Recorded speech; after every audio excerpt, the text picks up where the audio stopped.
Assalamualaikum warahmatullahi wabarakatuh.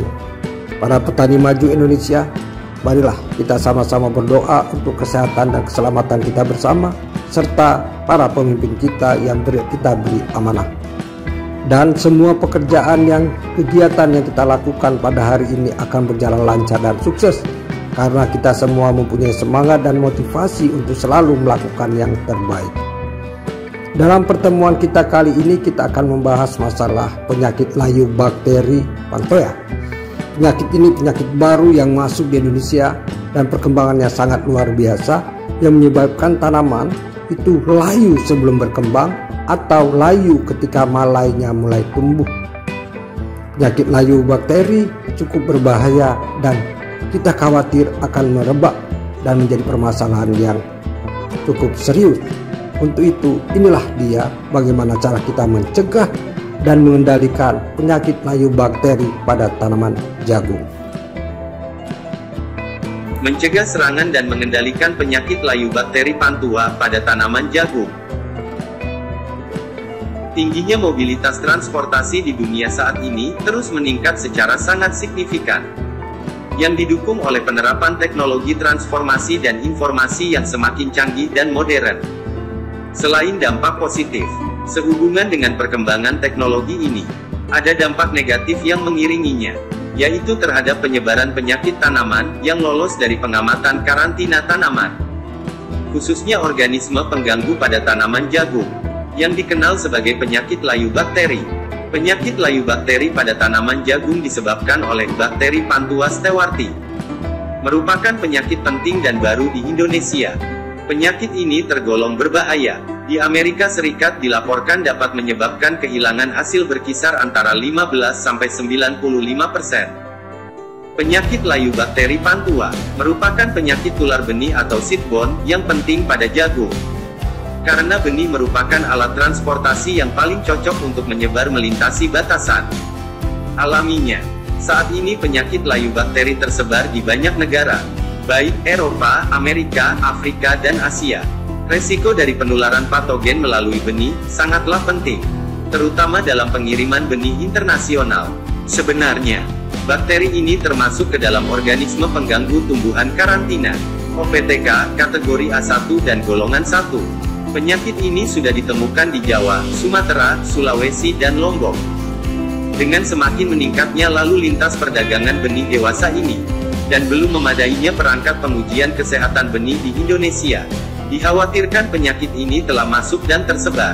Penyakit layu bakteri tergolong sulit dikendalikan karena menyerang tanaman pada berbagai fase pertumbuhan, bersifat tular benih atau seedborne, dan tular serangga atau insectborne. Juga dapat bertahan di dalam tanah dan batang jagung.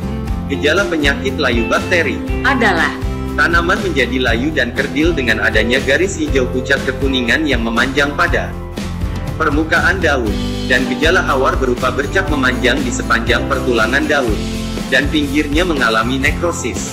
Secara umum serangan penyakit layu bakteri terdiri atas dua fase. Pertama, terjadi pada tanaman muda, dan yang kedua terjadi pada tanaman dewasa terutama setelah munculnya malai. Pada tanaman muda daun memperlihatkan garis hijau pucat sampai kuning. Fase kedua terjadi setelah munculnya malai. Gejala berupa bercak pada daun. Bercak berupa goresan hijau sampai kuning dengan pinggiran yang tak beraturan dan bergelombang di sepanjang tulang daun dan juga di seluruh permukaan daun. Permukaan daun akan kering dan mati, dengan gejala seperti kekurangan nutrisi. Program pencegahan dan pengendalian, yaitu 1. Pengolahan tanah maksimal, atau maksimum tillage, yaitu membajak lahan dengan 2 kali perlakuan. Selain bajak singkal, dilanjutkan dengan garu untuk meratakan dan merapikan lahan. 2. Penggunaan kapur dolomit, dilakukan setelah lahan diolah, dengan menebarkan kapur dolomit secara merata di atas tanah. Dosis sesuai rekomendasi perhitungan kebutuhan kapur dolomit. 3.